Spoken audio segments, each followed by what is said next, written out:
ভারতবর্ষ এই দেশটা যে আমাদের জাতীয় সঙ্গীত, সেই জাতীয় সঙ্গীত তৈরি করেছিলেন এই রবীন্দ্রনাথ ঠাকুর।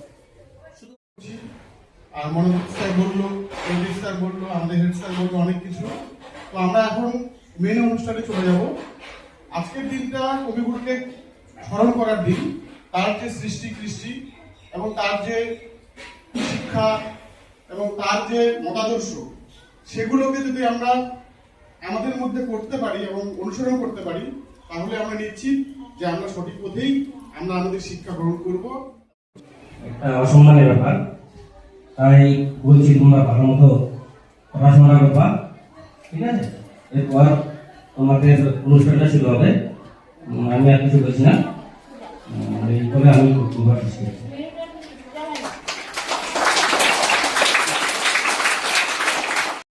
আমার নাম রোহিণী রায়। আমি একটি কবিতা বলবো। কবিতাটির নাম চেয়ে চেয়ে চুপ করে রই। চেয়ে চেয়ে চুপ করে রই, তেপান্তরের পার বুঝি ওই। মনে ভাবি ওইখানেতে আছে রাজার বাড়ি। থাকতো যদি মেঘের ওরা, পক্ষী রাজার বাচ্চা গোড়া। তখনই যে যেতাম তরে লাগাম দিয়ে কষে। যেতে যেতে নদীর তীরে ব্যঙ্গ আর ব্যঙ্গ মিলে পথ উড়িয়ে নিতেম আমি গাছের তলায় বসে। নমস্কার।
মেঘের সঙ্গী উড়ে চলে দিগন্তের পানে, নিঃসীম শুনবে শ্রাবণ বর্ষণ সঙ্গীতে।